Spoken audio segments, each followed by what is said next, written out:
올해 들어서 대학생과 학부모들의 등록금 투쟁이 이어지고 있습니다. 등록금 인상은 학생들을 학교가 아닌 일터와 거리로 내몰고 있는데요. 1,000만 원에 달하는 등록금, 과연 타당한 금액인지 이승준 PD가 취재했습니다. 등록금 때문에 범죄를 저지르고 자살을 하는 세상. 고등학생 86%가 대학에 가는 요즘 등록금 문제는 남의 일이 아닙니다. 한 학기 500만 원, 말 그대로 연간 등록금 1,000만 원 시대. 열심히 일해서는 감당할 수 없는 수준입니다. 결국 학생들은 등록금을 인하하라며 거리로 나섰습니다.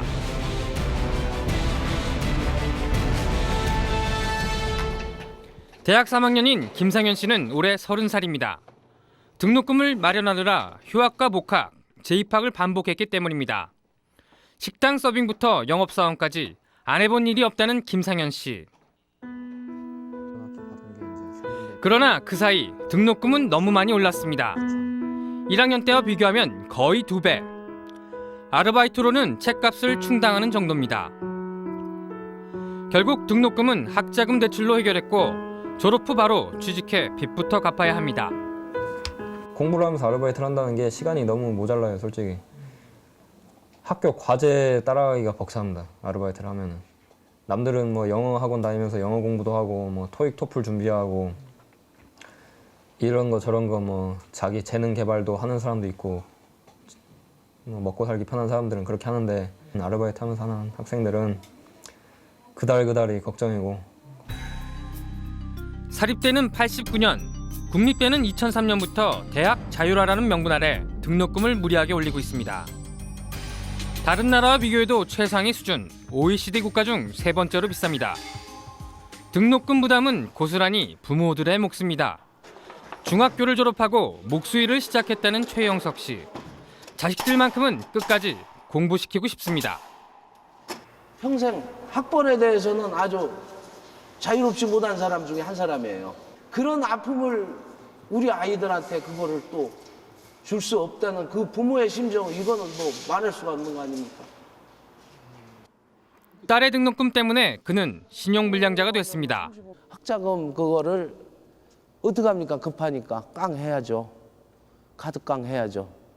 해서 메꾸고서 그걸 메꾸려고 하다 보니까 뭐 돈이 모자라고, 그래서 연체되고, 연체돼서도 계속 갚으려고 노력을 했지만 그 자체가 또 벌이가 없으니까 또 안 되고 하니까 자동적으로 불량이 되죠. 사업 실패 후 보험 설계사로 일하는 박철승 씨. 퇴근 후에는 시급 2,500원 서빙 아르바이트를 합니다. 당장 2 자녀의 등록금과 생활비로 1,500만 원이 필요한 상황. 식당 손님들의 대리운전도 하고 있습니다. 들으셨어요? 네. 대학 등록금 1년에 나올 때 2월 달하고 2월 말, 8월 말입니다. 등록금 폭탄 맞을 때가 제일 힘들죠. 생 자체를 포기하고 싶을 때도 유혹이 오죠. 너무 고달프고 힘드니까 이제는 모든 것을 다 끝내버리고 싶다 할 때가 와요. 그래서 해서는 안 될 생각을 한 적도 있습니다. 바로 장기 매매. 보면 이런 데 이렇게 붙여져 있습니다. 검사 비용을 미리 보내달라고 해서 실행에 옮기지는 못했다고 합니다. 애기들 학비를 못 줘서 대학을 진학을 못 시키고 사회에서 정말 뒤떨어지는 그런 아이 아빠가 되고 싶지 않았어요. 정말 이 세상이 저주스럽더라고요. 원망스럽고.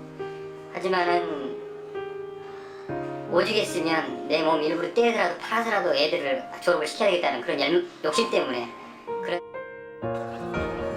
대학 중 최고 수준의 인상을 내놓은 국립부경대. 학교는 30% 인상을 제시했고 학생들은 강하게 반발했습니다. 법이나 추진을 대비 사립대보다 가파르게 오르는 국립대 등록금.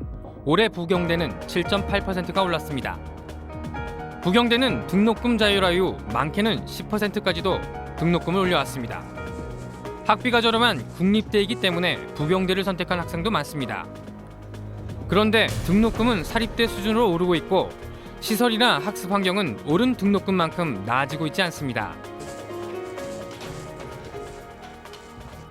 실제 수업이 진행된다는 디자인학부 학습실.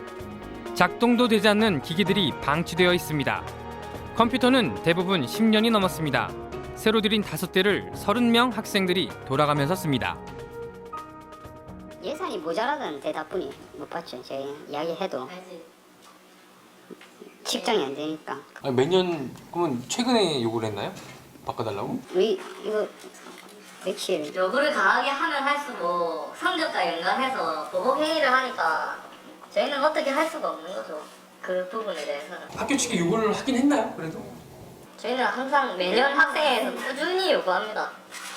저희는 필요한 것들 꾸준히 요구하고 20년 만에 꾸준히 요구했더니 20년 만에 체크상이 바뀌었더라고요.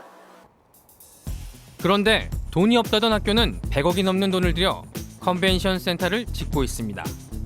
또 분수공원도 만들고 있습니다. 적어도 우리 대학도 이제는 그 전국 규모의 대학으로서 그 우뚝 설라 그러면 적어도 우리 대학을 나타내는 상징적인 어떤 그런 상징물이 되겠다. 열람실이 부족하고 강의실에 냉난방기가 설치되지 못하고 비자재가 없어서 직접 기계들이 할 일을 손으로 하고 있습니다. 거치대를 위한 분수공원을 만든다고 하고 있기 때문에 부당하다라고 생각하고 있습니다. 학교는 등록금으로 교직원 수당도 주겠다고 합니다. 국립대 교직원은 공무원이기 때문에 등록금으로 수당을 지급할 수 없습니다. 수당 지급 결정을 내린 것은 평위원회. 회원은 교수와 직원이 대부분이고 학생은 3명뿐입니다. 그 학교 회칙사항에도 나와 있기 때문에 등록금으로 수당 인상은 안 된다라고 얘기를 적극적으로 했었지만 적극적으로 얘기를 했지만 인원이 모자라기 때문에 다른 교수나 교직원 분들의 인원과 많이 차이가 나기 때문에 얘기를 했음에도 불구하고 먹히지 않았던 것입니다. 평위원회는 의례적인 과정에 불과한 것입니다. 그럼 학생이 반대해도 거기서 의결권이 없네요. 글쎄 그 부분은 제가 이야기를 할 바가 아닌 것 같습니다. 20명이면은 계속 올릴 수도 있겠네요. 20명 다수결하면 20명이면 뭐 다 과반수 아닙니까? 정족수도 되고.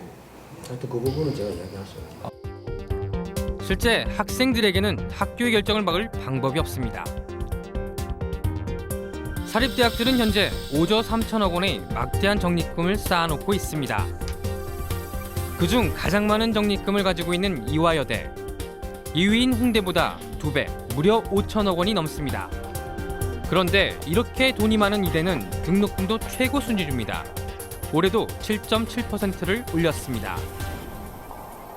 그런 돈을 환원만 해도 심지어 동결이 문제가 아니라 등록금을 안 내고도 몇 해는 학생들이 학교를 다닐 수 있는 상황인데 6월 적립금이 교육비로 환원되어야 된다라고 요구를 했지만 계속해서 그건 사실 다 꼬리표가 붙어있는 기부금이다. 뭐 교직원들 퇴직금과 기부금으로 돼 있는 부분이라 정말 공사할 용도라면 공사하는 데만 이런 데만 써야지 경상비로 쓸 수가 없다. 교육부에 내야 하는 적립금 운영계획 보고서도 제출하지 않아 그 많은 돈이 어떻게 쓰였는지 알 수가 없습니다. 적립금이 많은데도 등록금을 올리는 이유는 무엇일까? 이대의 서면 답변에 따르면 등록금으로 학생들에게 양질의 교육 서비스를 제공하고 있다고 합니다. 그러나 교수당 학생 수, 도서 구입비 등 객관적인 수치로 보면 교육 환경은 별로 나아지지 않았습니다. 기자재 구입비는 오히려 줄었습니다. 수강 신청이 어려워서 다 들을 수 없고 다음 학기에 들어야 되는 상황. 그리고 뭐 조혜대 같은 경우엔 늘 이젤이 부족하다. 공대 같은 경우에 컴퓨터가 학생들 수만큼 없다. 프로그램이 제때 업데이트가 안 된다. 뭐 그런 하나하나가 다 문제인 거죠. 한 학기 등록금 500만 원이 넘는 조영대학의 강의실입니다. 천정이 뚫려 쥐와 고양이가 떨어지는 한편 이젤의 받침대가 부러져도 새 것으로 바꿔주지 않는다고 합니다. 학생들은 할 수 없이 벽에 세워놓고 사용합니다. 돌림판은 죄다 녹슬어 돌아가지도 않습니다. 넘어지면 그냥 한 학기 수업 망치는 거지. 적립금 2위를 기록한 홍익대학교. 10년간 홍익대는 적립금이 3천억 가까이 늘어났습니다. 특히 2000년 이후 가파르게 증가했습니다. 3천억이거든요? 네. 어떻게 이게 났나요, 근데? 그것은 내가 이제 35년 됐습니다. 여기 이제 들어와서 근무한 지가. 그때부터 이렇게 그 절약을 해왔던 걸로, 그래서 그 모임금으로 이렇게 봐야 됩니다. 학생들의 주장은 다릅니다. 예산 부풀리기로 모은 돈이라는 것입니다. 박물관 유물을 매입하겠다 해서 1억을 잡아놨는데 매입을 안 하는 거고, 다음에 또 잡겠죠. 이런 식으로 조금씩 혹은 크게 한다고 했다 아예 안 하는 것들이 대단히 이제 예결산안을 분석하다 보면은 많이 나오는 현실이고, 이런 식으로 예산은 높게 잡고 지출은 적게 해서 돈을 남기는 이른바 예산 뻥튀기. 많은 대학이 적립금을 남기는 방법이라고 합니다. 처음 예산을 편성할 때는 올해 이러이러 교원으로 충원하겠다, 교육여건 개선하겠다 이런 비용으로 지출 예산이 많이 소요된다고 해서 등록금을 올려놓고 나중에 결산해 보면 정작 예산보다 적립금이 훨씬 많이 늘어나는 모습을 보이다 보니까 학생들이 이렇게 적립금만 늘릴 거면 뭐하러 등록금을 인상했냐라는 비판이 제기될 수밖에 없는 거죠. 4년간의 대공사 끝에 올 3월 지하 캠퍼스 완공을 앞두고 있는 이대. 이곳이 터무니없이 비싼 상업시설들로 채워진다는 사실을 학생들은 1월에야 알았습니다. 학교는 학생들과 협의해서 사업을 진행한다고 하지만 학생들의 입장은 전혀 다릅니다. 이미 90% 완성돼서 입장업체 다 결정되고 공간 배정 다 해놓고 인테리어 다 들어간 상태에서 이야기해주고, 아무리 물어도 그전엔 아직 결정 안 됐다. 학생들은 참 많은 의견을 내고 그래서 같이 결정하자라고 이야기하지만 학교가 가장 쉽게 하는 방법이 무시인 거죠. 대표들 얘기 안 들으면 그만이고 간담회 안 잡으면 그만이고. 홍익대는 부속 초중고등학교를 이전하고 그 자리에 대학 건물을 지을 예정입니다. 비용은 대학 적립금에서 충당한다고 합니다. 토지 취득한 것도 작년에 578억 취득한 것도 적립금에서 나갔죠. 그 토지를 예? 그 초중고등학교 때문에 사신 거 맞죠? 대학에 어쨌든 산 거 맞죠? 대학의 토지를 늘리기 위해서 대학에서 산 겁니다. 초중고등학생들이 다른 데로 이전하는데 우리 선배들 그리고 우리 부모님들이 낸 돈을 거기다 왜 이전하는 땅을 사고 거기 건물 짓고 이런 데다 쓰냐, 이해가 되지 않는 거죠 사실은. 그러니까 이런 적립금을 사용해서도 학생들의 의견은 전혀 반영되지 않는 거고, 그 협의하려는 어떤 체계조차 없는 거죠. 대학의 막무가내 등록금과 석연치 않은 예결산. 그러나 교육부는 어떠한 것도 제재할 수 없습니다. 대학들도 자기네들끼리 경쟁을 해서 살아남지 못하면 문을 닫아야 돼. 그냥 어떻게 보면 생존 경쟁이라고. 그러자면 재정이 우선 가장 중요한 것인데, 국가에서 그러한 재정을 지원해 줄 수 없는 형편 하에서는 사학에서 어떻게 해서든 스스로 재정 확보를 위한 노력을 하는 것에 대해서 국가에서 80년대식으로 계속 관여하는 것은 한계가 있다고 볼 수 있죠. 이명박 당선자와 대학 총장들의 만남이 있던 지난 1월 4일. 이 당선자는 대학의 자율과 책임을 강조했습니다. 최소한의 감독 기능은 효율적으로 하겠지만은 주된 일은 모든 분야에서 스스로 할 수 있는 자율에 맡기고 우리는 철저히 지원하는 도미적 정부를 지향하겠습니다. 그리고 대학들은 약속이나 한 듯 일제히 등록금 인상안을 발표했습니다. 이미 오를 대로 오른 등록금. 그런데 또다시 대학의 자유를 이야기합니다. 앞으로 상황이 더욱 걱정스러운 것은 이 때문입니다.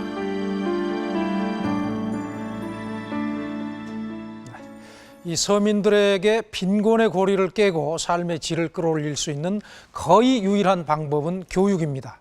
이 다음 주면 새 정부가 출발합니다. 서민들도 노력하면 자식을 큰 부담 없이 공부시킬 수 있도록 정부와 대학 당국은 학생과 학부모들의 처절한 목소리에 귀를 기울여야 할 것입니다.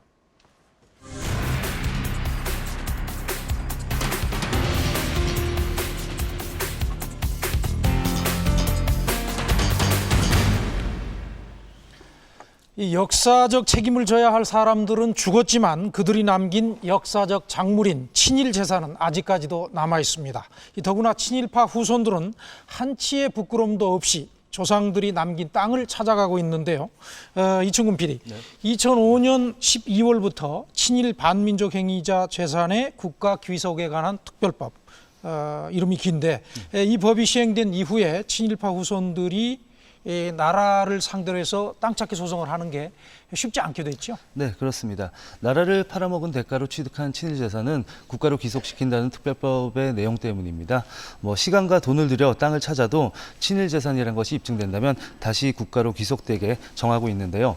그래서인지 일부 친일파 후손들은 조상 땅을 다른 방법으로 이용하고 있었습니다. 친일파 후손들의 움직임이 심상치 않다. 제작진은 친일파 후손으로부터 사기를 당했다고 주장하는 한 주부를 만났다. 사기꾼들한테 비리비리해요. 땅 팔아 펌프돼 있는 데 있고 같은 놈. 지가 이긴 받았다고 땅 팔아 퍼먹은 놈 있어요. 그 속도 모르고요. 거기다 이제 투자자를 했죠. 이긴다고 하니까. 소송 중인 조상 땅을 나라로부터 돌려받으면 투자금이 몇 배로 늘어난다고 했다는 것이다. 계약서상에 그걸 폐소를 하면 돈을 5%를 돌려주기로 돼 있어요. 지금까지는 안 줘요. 왜냐? 항소 중이라 해갖고 안 주고 있어요. 오히려 큰 소리예요. 소송 대상이 됐던 토지는 부평의 미군 기지였다. 친일파 송병준의 후손들은 이 땅의 일부가 자신들의 땅이라며 나라를 상대로 끊임없이 소송을 제기했었다. 당시 시민들은 이 미군 기지를 반환받기 위해 7년여에 걸친 투쟁을 하고 있었다. 2002년 드디어 성과를 거두며 반환을 약속받을 무렵 이번엔 송병준의 후손들이 소송을 제기했다.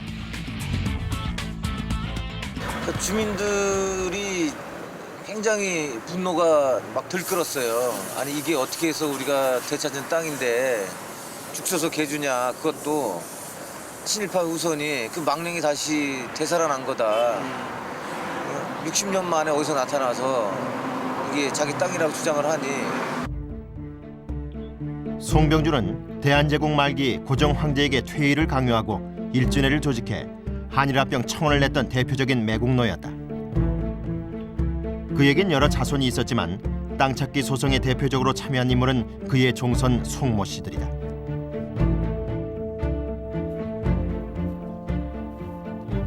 소송에 돈이 급한데 좋은 조건으로 땅을 판다는 미끼로 각자 대리인을 내세워 투자자들을 끌어들였다. 보통 여기가 부평 지역에서 가장 이 아파트가 비싼 그런 곳이에요. 뭐 평당 뭐 지금 400만 원, 500만 원 이렇게 되는 지역이라고 볼 수 있고. 그 상속 지분이 자기들이 10,000평 정도 된다해갖고 팔아먹었어요. 얼마예요? 평당 10만 원씩 팔았어요. 그러다 유심히 내더라고요. 평당 10만 원이니까 이상하지 않아. 거기 되게 비싼 데 아니에요? 거기가 지금 뭐 5, 600 간 걸로 알고 있어요. 4, 500 정도. 근데 10만 원이라고. 근데 왜 이렇게 싸게 파냐 하니까 재판하고 있으니까 우선 돈이 그거니까 그렇게 산대요. 솔깃한 마음에 6억여 원을 투자했다는 피해자. 김 씨는 거기서 그치지 않고 주변 사람들까지 소개를 시켜줬다. 근데 사서 나를 꼬셔갖고 그렇게 땅을 많이 팔아먹었어. 심리적으로 쟤라고 나한테. 계속 사라고. 예, 여기다 팔아주라고. 그래서 부모님도 좀 주변 분들한테 소개시켜를 했던. 했다니까요. 그분들은 또 얼마나 하셨어요? 한 분은 한 1억 조금 넘고 한 분은 한 2억 정가 3억 정가. 마케팅 비용이나 사전 지주 작업이나 이런 걸 하다 보면 돈 미리 다 쏟아 보니까 또 새로운 대안을 돌파구를 마련해야 될 거 아닙니까? 그러다 보면 또 제2의 또 이벤트를 만들어야 되니까. 그리고 다른 사람들을 또 끌어들일 수밖에 없는 건가요? 그렇다고 봐야죠. 계속 제2, 제3의 피해자가 양산되는 거죠. 결론은. 송모 씨는 한때 땅을 되찾으면 사회와 독립유공자들의 후손들을 위해 쓰겠다고 밝히기도 했다. 저희한테 와서 이 문제를 찾는데 협조를 해주면은 일부를 기부하겠다. 그게 하도 기가 막혀가지고 애국단체가 민족 반역자에 돈 받아서 뭐 하겠냐. 당신 우리는 모욕하러 온 것도 아니고 그럼 뭐 하는 짓이냐. 당장 나가라. 뭐 그 사람들은 찾을 수 있을 거라고 아주 장담을 하고 있는 것 같은데요. 그러나 2005년 말 후손들의 땅 찾기 소송은 결국 패소했다. 하지만 송모 씨는 대리인을 내세우며 계속해서 투자자들을 모집했던 것이다. 저 기자분들이 왜 송병기 재판을 하면 저렇게 오염된다고 뭐 문제가 있는 거 아니야? 아무 일 없어요. 그대나 차발라 피켓 들고 앞에서 으쌰으쌰 했는데 지금 뭐 그런 것도 다 없어져 버렸다고. 걱정 마. 뭐 친일파하고 뭐고 그런 거 전혀 문제 안 되는 거고. 송병기 친일파 아니라고 그랬어요. 그래서 이완영이는 5대 역적이고 여기는 7대 역적으로 나왔는데 자는 무슨 소리 하고 있어 내가 하는 말이. 이거 재판 안 돼 이 사람아. 그래서 이긴다고 이거 다 뺏겨. 김 씨는 6억여 원의 원금 중 5천만 원을 돌려받았다. 그렇다면 다른 투자자들은 어떻게 됐을까? 몇배 세준다 그러는데 몇 배 받은 분은 한 분도 안 계신 거예요? 한 번도 없는 게 아니라 전혀 없지. 무지 그냥 돈 들어가면 끝나는 거지. 송부서 가면 같이 그건 안 돼. 다시 얘기하면 고랭이 아가리에다가 날고기 갖다 넣은 거나 마찬가지. 아니 그게 사기인데 원 땅이 사기인데 뭐 원금을 돌려받고 자지고 할게. 이 사람은 사기예요. 이 사람 원래 사기꾼입니다. 송하면요. 송병진이 후손이다 하면은 상당히 언론의 도움을 어떻게 보면 받았습니다. 받아가지고 또 그쪽 세계에서 토지 브로커나 이쪽 세계에서 대우를 받습니다. 친일파의 자손들이 일제 때 하사받은 국내 땅은 물론이고 당시 하사받은 일본 땅까지 되찾겠다고 나선 것으로 드러났습니다. 어떻게 받아들여야 할까요? 송모 씨는 사기 사건으로 실형을 선고받기도 했다. 그리고 몇 번의 소송을 통해 땅이 많은 것처럼 부풀려지기도 했다. 가끔씩 뉴스 속에서나 익명으로 등장하는 송모 씨. 그는 과연 누구인가? 주변의 토지 브로커들조차 그의 소재를 제대로 파악하지 못하고 있을 정도로 그는 거의 노출이 되지 않은 인물이었다. 최근 법원의 판결문에 나온 주소로 찾아갔지만 그는 이곳에 살고 있지 않았다. 그래서 그렇게 애타프게 찾아오는 사람들도 있더라고. 돈 받으러 여기 있는 줄 알고 오셨던 분. 그렇죠. 딴 사람들 다 여기 사는 줄 알고 왔지. 그 이제 우편물을 보내다 당치 안 되면 이제 찾아서 쫓아오는 거야. 송모 씨의 주소지로 돼 있는 또 다른 아파트 인근. 그러나 여기서도 그를 만나는 건 쉽지 않았다. 주소는 여기가 맞으신 거죠? 수소문 끝에 송모 씨가 근거지로 삼고 투자자들을 모집했다는 사무실을 찾아낼 수 있었다. 계십니까? 예, 안녕하세요. 저희 MBC에서 왔는데요. 저희 송모 씨 계십니까? 안 계세요? 안 나오십니까 요즘에는? 이렇게 자주 나오신다고 말씀드렸는데. 구속되기 전. 구속되기 전까지 사기죄로 그거 했던데. 그는 송모 씨와는 한때 같이 일을 하긴 했지만 지금은 결별한 상태라고 했다. 그럼 뭐 저희가 만나본 분들이 거짓말을 하시는 건가요, 그럼? 거짓말이에요. 저거 하는 저희가 없는데. 근데 송하고는 옛날 인연 때문에 서로 알고 지내는 사이. 그거 증거 있으면 한번 갖고 와보세요.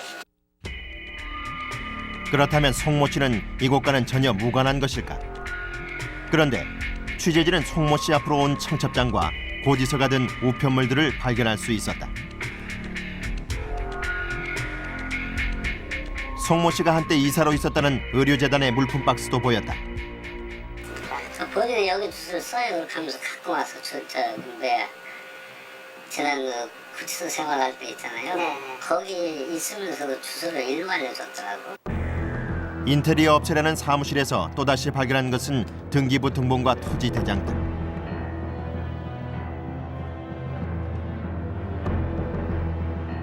카메라에 전부 다 촬영을 하던 왜 그럼? 이거 다 박살 내볼까? 이게 무슨 이따 짓이라고 있어? 뭐 하는 거야? 뭐 하는 짓이야 여기서? 여기서 뭐 하는 거야? 사람들이 무슨? 이게 무슨 뭐야? 무슨 거야? 지금 뭐야? 나무 시작. 그 집에 하려고 그러네? 송모 씨를 만나는 것은 좀처럼 쉽지 않았다. 그는 대체 어디에 있는 것일까? 이충근 PD, 물론 이제 대박을 노리고 속아서 돈을 투자한 것도 문제지만은 결국 조상은 친일을 하고 후손은 대를 이어서 옳지 못한 일을 하고 있는 그런 셈인데, 이 친일파 송병준의 땅이라고 하면은 특별법에 의해서 이미 국가 귀속이 결정난 그런 친일 재산 아닙니까? 네, 그렇습니다. 송병준은 일제시대 여의도 크기의 땅을 가지고 있었습니다. 하지만 해방 이후 꾸준히 제3자에게 매각을 했고요. 네. 후손들은 이제 그 얼마 남지 않는 땅을 미끼로 투자자들을 모집하고 있었습니다. 네. 손정은 아나운서, 네. 그 친일 반민족 행위자 재산의 국가 귀속에 관한 특별법에 대한 이제 얘기가 나오고 있는데, 이 특별법 내용을 좀 간단하게 정리를 해주시죠. 네, 이 특별법이 규정하고 있는 친일 재산이란 무엇인지부터 한번 살펴보도록 하겠습니다. 러일 전쟁 직후부터 광복까지 이 기간 동안 일본 제국주의에 협력한 대가로 취득하거나 이를 상속받은 재산, 친일 재산임을 알면서 증여받은 재산을 말하는데요. 이 시기에 친일의 대가로 받은 재산이라고 해서 모두 국가로 귀속되는 것이냐? 그건 아닙니다. 다음과 같은 친일 반민족 행위를 한 사람에 의해서만 이 국가 귀속이 결정되는 것인데요. 을사조약, 한일합병조약 등 국권을 침해한 조약을 체결 또는 조인하거나 이를 모의한 행위를 한 자, 한일합병의 공으로 자규를 받거나 이를 계승한 자, 일본 제국의회의 귀족원 의원 또는 중의원으로 활동한 자, 조선총독부 중추원 부의장, 고문 또는 참의로 활동한 자, 이렇게 4가지로 정해놓고 있는데요. 재산조사위원회에서는 모두 1차 조사 대상자로 모두 452명을 대상자로 선정했습니다. 네, 상당히 범위를 좁게 정해놓고 있다 이런 느낌이 드는데, 어쨌거나 이충근 PD, 네. 이 재산을 친일 후손들 입장에서 보면 이제 뺏기는 것인 만큼 상당히 민감한 사안이 될 수밖에 없겠는데요. 네, 그렇습니다. 해방 직후 좌절됐던 친일파 청산이 반세기 넘어서 다시 시작된다는 그런 의미가 있지만 이 역사적 흐름이 그렇게 순조롭지만은 않아 보였습니다. 일제강점기 공주를 비롯해 충청남도의 막대한 땅을 소유했던 갑부 김갑순. 일제 36년간은 김갑순의 황금기라. 충남도지사가 부임해 오면 금으로 만든 명함을 들고 찾아와 면회를 신청하니 김갑순은 충남에서 군수를 지낸 뒤 조선총독부 자문기구인 중추원에서 참의를 지낸 친일파 중 한 명이다. 일제 때 공주를 비롯해 충청남도에 막대한 땅을 소유했던 갑부 김갑순의 손녀가 최근 여기저기 흩어져 있던 수천 평의 땅을 찾아냈습니다. 김갑순의 후손들이 찾아낸 땅은 공주와 연기 등 행정도시 여파로 땅값이 크게 오른 지역이다. 그런데 이 친일파의 후손들에게 막대한 넓이의 금싸라기 땅을 찾아준 것은 다름 아닌 대한민국. 조상 땅 찾아주기 서비스 때문이다. 친일파들한테 땅을 찾아주는 그 자체는 여러 가지 국민들한테 좀 허탈감도 주고 그렇겠지만은 저희 현재 법적으로 신청을 하면은 그걸 자료 제공을 거부할 수 있는 방법이 없어요. 이것은 이 시대의 또 하나의 매국 행위거나 아니면 매국 행위의 방조 행위가 아닌가 묻고 싶습니다. 친일파 후손들이 땅을 찾아가도 나라는 속수무책이었고 거기에 토지 브로커들까지 경쟁하듯 가세했다. 친일파들은 워낙 땅이 많은 사람들이기 때문에 토지 브로커 입장에서도 좋은 고객입니다. 친일파 우리 알고 있는 거물급 친일파들은 대부분 한국에서 활동하고 있는 토지 브로커들하고 다 연관이 됩니다. 그리고 또 과거부터 그 사람들하고 어떤 인연을 맺어왔던 사람들이기 때문에 지금 이제 그 외국에 살면서도 그 사람들하고 수시로 연락을 하고요. 1급 친일파 이완용의 후손이 소송을 통해 시가 30억 원의 땅을 찾아갔다는 소식에 온 국민은 분노했다. 이완용의 후손도 재판을 통해서 땅을 찾아갈 수 있는 나라, 이런 나라라고 한다면 누가 지킬 수 없는 나라입니다.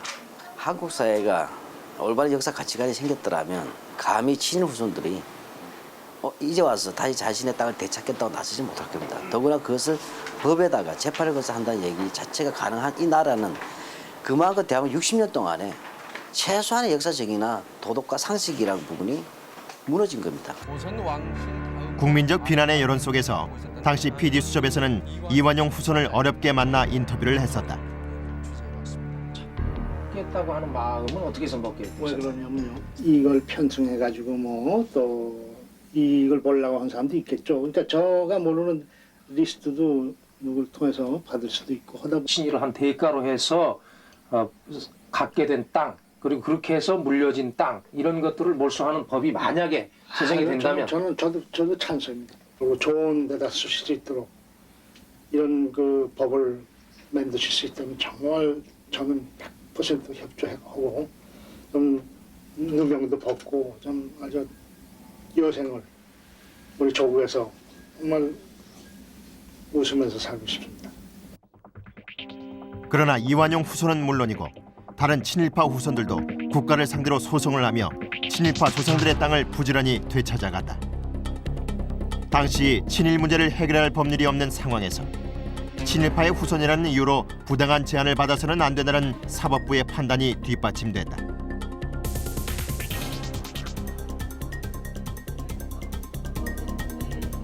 이러한 배경 속에 탄생한 것이 친일 반민족 행위자 재산의 국가 귀속에 관한 특별법이다. 친일 반민족 행위자 재산 환수에 관한 특별법안은 법제사법위원회의 수정안 대로 가결할 짓을 선포합니다. 한마디로 여지껏 왜곡됐던 것을 바로잡는 것이었습니다. 도둑놈들이 주인집에서 훔쳐온 것을 지들끼리 마당에서 나누고 있는데 그것을 주인들이 멀거니 둘러보고 있는 그런 꼴이 여지껏 현상이었고 그것을 바로잡기 위해서 만든 법이 이 법이라고 보면 됩니다. 이완용, 송병준 등 친일 반민족 행위자 9명의 재산을 국고로 환수한다는 결정이 나왔습니다. 친일의 대가로 모은 재산을 국가로 귀속시키는 해방 후 처음 있는 조치입니다.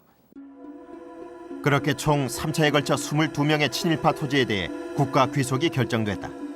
모두 합치면 시가 700여억 원에 달하는 토지들이다. 그러나 일부 친일파 후손들은 반발했다. 국가의 결정에 불복하며 행정소송과 행정심판을 제기한 것이다.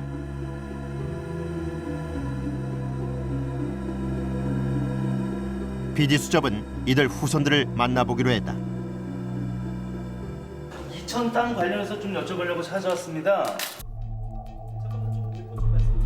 이 땅의 실제 주인이자 소송을 제기했던 당사자는 만날 수 없었다.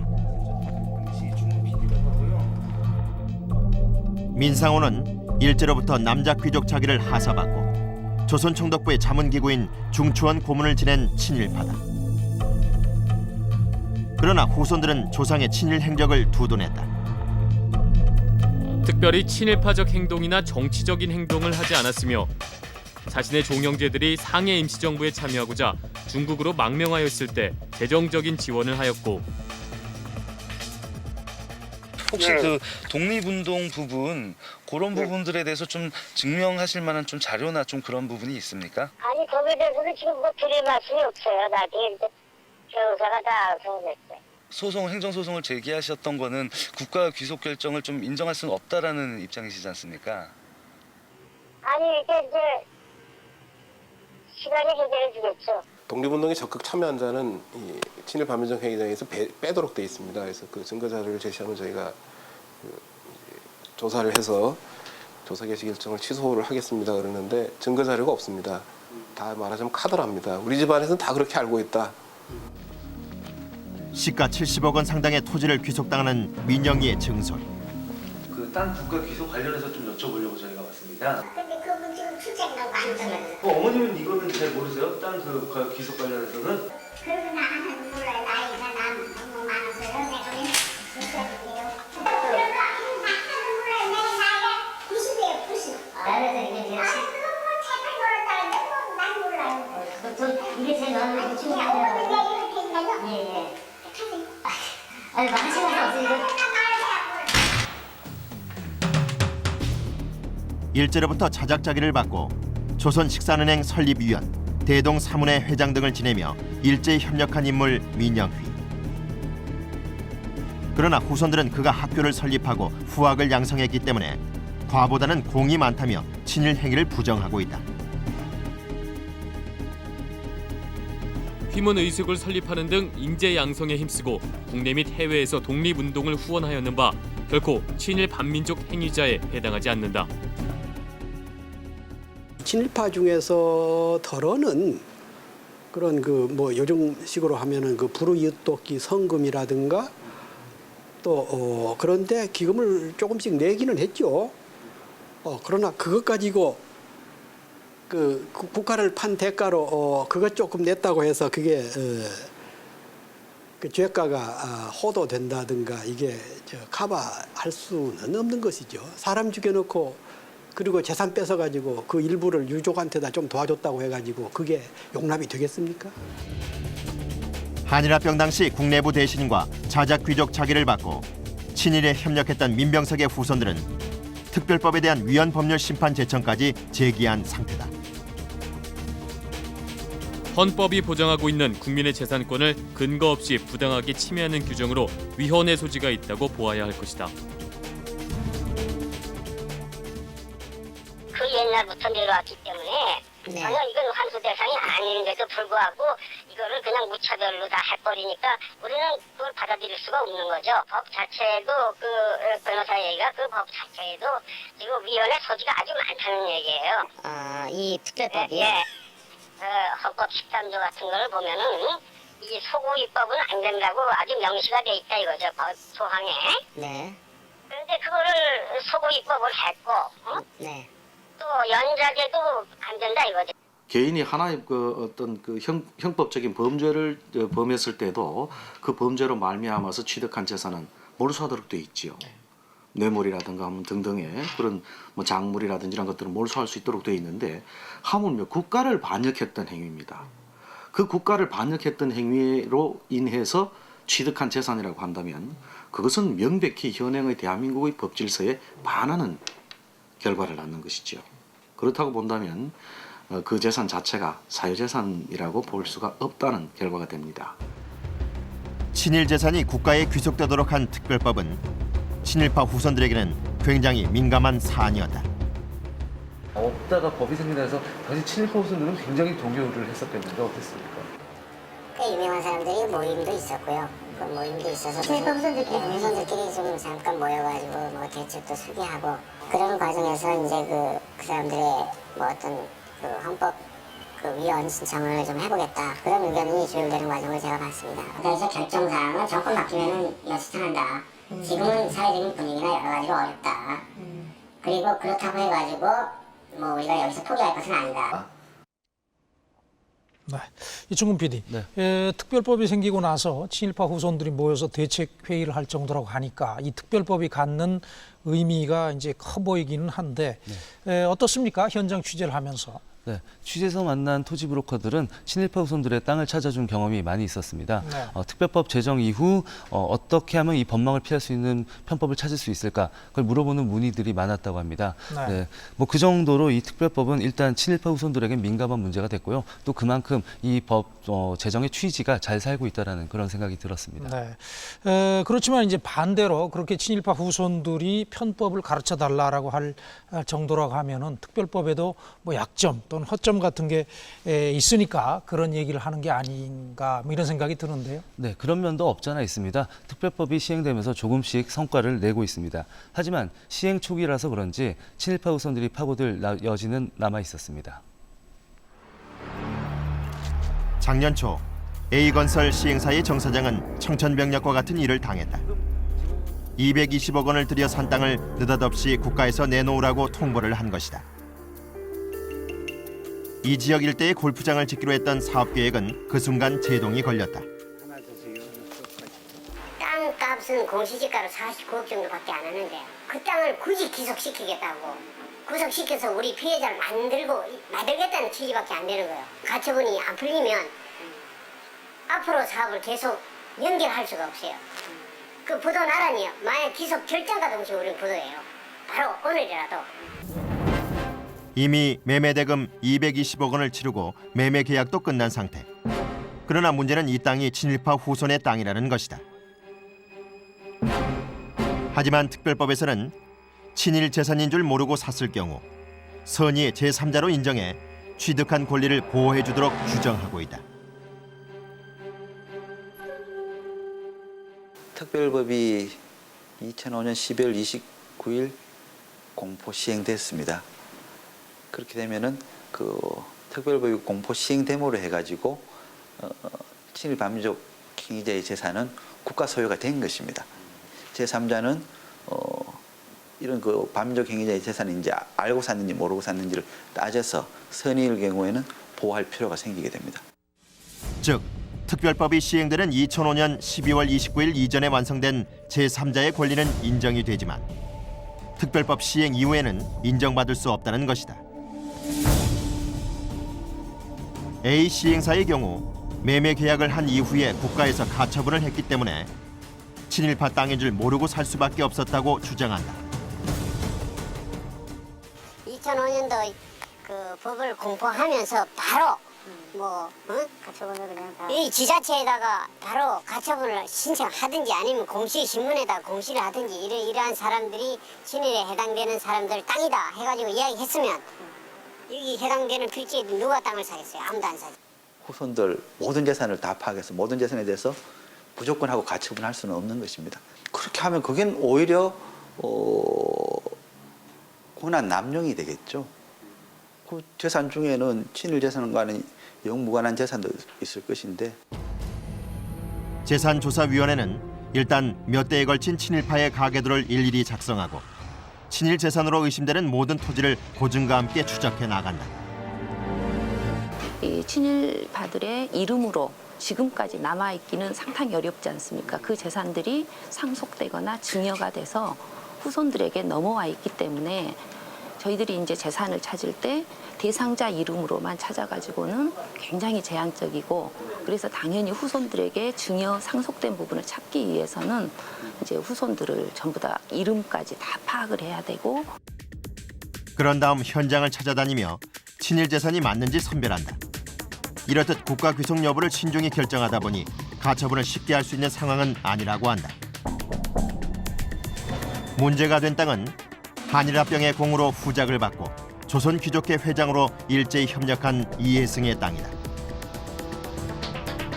왕실에 신탁됐던 것을 손자 이모 씨가 되찾아오면서 이혜승의 토지들은 대부분 손자 이모 씨에게 넘어갔다.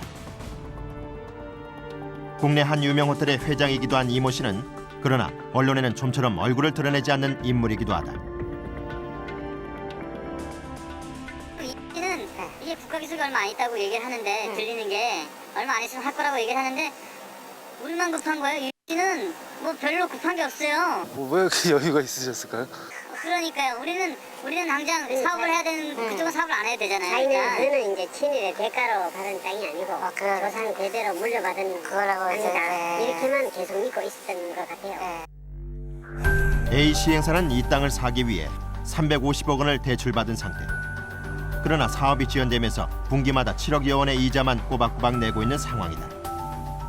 근데 가장 중요한 문제는 이혜승이 1945년 8월 15일 해방될 때까지 귀족이 자기를 누린 겁니다. 이건 어쩔 수 없이 받은 게 아니라 상당히 큰 혜택을 누린 거죠. 거기다가 조선귀족회 회장까지 했습니다. 조선귀족회 회장을 하면서 일본 제국주의자들이 태평양 전쟁을 일으키는데 적극적으로 협력을 했습니다. 단순히 뭐 어쩔 수 없이 주니까 마지못해서 살기 위해서 귀족 자기를 받은 것이 아니라 귀족 자기를 받음으로 해서 막대한 경제적 이득을 누렸고. A 시행사는 상황이 다급해지자 재산조사위원회의 의원들 개개인에게 법적인 책임을 묻겠다는 항의성 편지까지 보냈다. 혹시 뭐 저희 위원회 판단에 조금이라도 잘못이 없는지 보겠습니다만은 어쨌든 또 저희 위원회가 판단한 부분이 있고 위원회가 결정한 사항이 있으면은 그 결정한 사항에 대해서는 책임을 지고 또 그대로 추진해 나가는 것이 마치 어떤 그 민원에 의해 가지고 저희 결정이 흔들린다라든지 하는 일은 없을 것입니다. A 시행사 측에서는 친일파의 땅인 줄 모르고 샀다는 주장을 계속해서 펼쳤다. 친일파 자손인지 저희는 알 수가 없어요. 본인이 뭐 나 친일파 자손이에요라고 얘기하는 사람도 없잖아요. 그리고 우리가 또 땅 살 때 친일파세요? 할아버지가? 지금은 이제 물어보고 사야 돼요. 우리나라 사람들은. 혹시 법률적으로 검토할 부분은 없을까? 법조 전문가들에게 매매 계약서와 등기부 등본을 검토해달라고 부탁했다. 이 지역은 토지거래 허가 구역이기 때문에 골프장 건설 허가를 받아야 매매 계약을 할 수 있다. 따라서 A시행사는 아직 근저당권만 가질 뿐 소유권은 여전히 이모 회장 앞으로 돼 있었다. 매도인하고 매수인하고 함께 토지거래 허가를 신청을 해서 토지거래 허가가 난 이후에 잔금을 치르고 잔금을 치름과 동시에 소유권 이전 등기를 하는 게 일반적인 부동산 매매의 형태죠. 잔금 200억을 토지거래 허가가 나기 전에 줬다라는 거는 좀 이례적인 일입니까?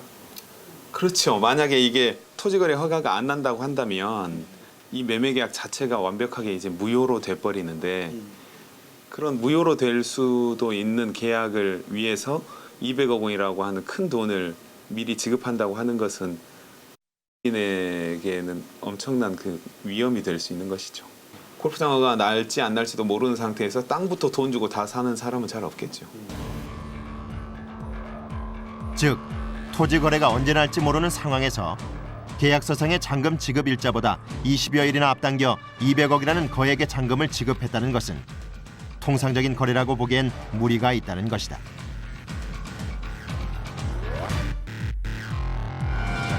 A시행사는 왜 이렇게 무리를 하며 그 땅을 사려 했을까? 관계자를 다시 만났다. 잔금을 왜 이렇게 일찍 줬느냐 그런 부분에 의혹이 좀 제기가 되는데 계약을 하고 뭐 6월 29일 날 잔금을 지급하기로 했는데 제가 딴소리 할까 봐 그냥 빨리 정리해버리고 깨끗하게. 그러면 이제 뭐 계약 다 끝난 거고 나중에 이제 허가만 맡아서 명의만 가져오는 부분이기 때문에 그 사업을 꼭 이제 말씀하실 때 꼭 해야 되는데 뭐 계속 쫓아다니면서 이제 그 부지를 찾다 이제 꼭 안 파신다고 몇 년 동안 해다가 뭐 외국도 나가고 갔다 오시다가 이제 판다고 얘기를 하니까 판다 그럴 때 얼른 사야 되잖아요, 그죠? 그리고 또 나중에 딴소리 할까 봐 하도 고생을 해서 살 때 그래서 빨리 지급을 했다고 얘기를 하시니까. 그리고 전액을 다 줘야지 팔겠다라고. 그렇죠. 네. 안 주면 안 팔겠다. 그렇다면 이 회장은 과연 친일 재산인 줄 모른 채 땅을 팔려고 했던 것일까? 지금 해외 출타 중이에요. 출타 중이시고 언제 그럼 오시는지도 지금 예 말씀 안 하시고 나가셔갖고요. 지금 나가신 지가 한 열흘 가까이 되셨어요. 언제 들어오실지도 모르십니까? 말씀 안 하고 나가요. 연락처도 안 남긴 것이었고요. 뭐 저희가 뭐 연락드릴 방법은 저희도 취재 중 이 회장 측의 답변은 들을 수 없었다. 국가와 땅을 산 제3자가 애매한 싸움을 벌이는 동안 친일파 후손들은 거액의 매각 대금을 손에 쥔 채 느긋하게 그 싸움을 지켜보고 있을 뿐이다. 대한민국 정부 수립 60주년을 맞는 올해에도 친일 잔재 청사는 멀고도 험해 보인다. 특별법 자체에서 이 부분에 관하여 명백하게 이제 그 규정을 두는 것이 좋았습니다만 그것은 하나의 헌결이라고 볼 수가 있겠고 규정이 헌결되었다 해가지고서 그와 같은 그 법 회피의 그 수단들이 모두 다 정당화된다고 볼 수는 없습니다. 그래서 우선은 법 자체의 취지로 볼 때 일단 법이 성립되고 난 후에 조사 대상이 되는 재산에 대해서는 일단 이것은 매매를 하더라도 이것을 무효인 것으로 해석하는 것이 법 자체의 취지 및 우리 헌법 정신에 타당하다 이렇게 볼 수가 있습니다. 이충근 PD, 네. 뭐 현실적으로 복잡한 문제들이 얽혀 있는 것 같은데 친일파 후손에게서 땅을 산 사람의 경우에는 이제 어떻게 되는 겁니까? 예, 저희가 법조계 여러 인사들에게 조언을 구해봤습니다. 예, 뭐 선의의 제3자로 만약에 인정이 된다고 하면요, 그러면은 이제 국가는 제3자에게 땅에 대한 그 소유권을 인정을 해주게 됩니다. 그 제3자는 그 권리를 갖게 되고요, 국가가 땅을 회수할 수가 없기 때문에 친일파 후손에게 그간의 그런 뭐 누렸던 부분을 부당 이득으로 생각해서 환수를 할 수 있게 됩니다. 그리고 만약에 선의의 제3자로 인정이 되지 않는다, 그런다고 하면은 국가가 땅에 대한 소유권을 가져가게 되고요, 제3자는 땅에 대한 권리를 박탈당하기 때문에 친일파 후손에게 손해배상을 청구할 수가 있게 되는 겁니다. 네, 수고하셨습니다. 네, 수고했습니다. 진작에 청산됐어야 할 친일 잔재가 그나마 좀 정리되나 했더니 실상은 그게 그리 쉽지가 않은 것 같습니다. 게다가 아직도 할 일이 많은데 이 대통령직 인수위원회에서 과거사 규명 관련 위원회들을 해체한다는 말이 들리니 이런 노력이 더욱 어려워질 것 같아서 걱정입니다. 매국노들이 나라를 팔아먹은 대가로 자자손손 호의호식하는 일이 용납될 수 없도록 하는 것, 대한민국 정부라면 어떤 정부든 당연히 해야 할 일이 아닐까요?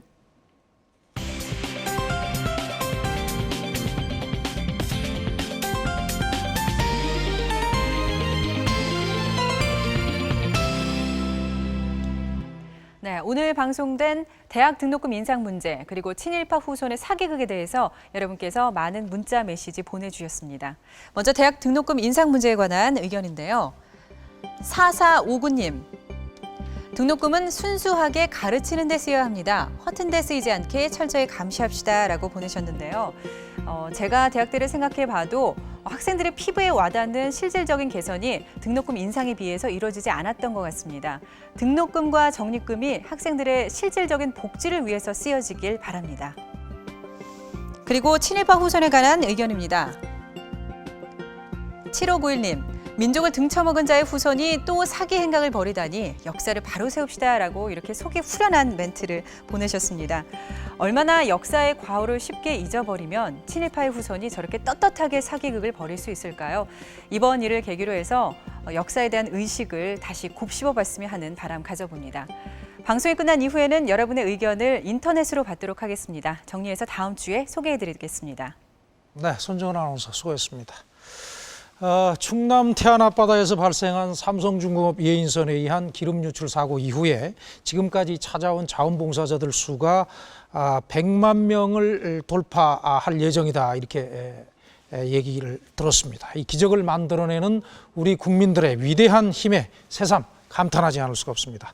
숭례문이 불타고 hun화 건설이다 뭐다 해서 찬반양론이 부딪히고 뒤숭숭합니다마는 어려운 일이 있을 때마다 힘을 합해서 그것을 극복해 온 것은 보통 백성들이었다는 사실을 상기하게 됩니다. PD수첩 오늘은 여기까지입니다. 감사합니다.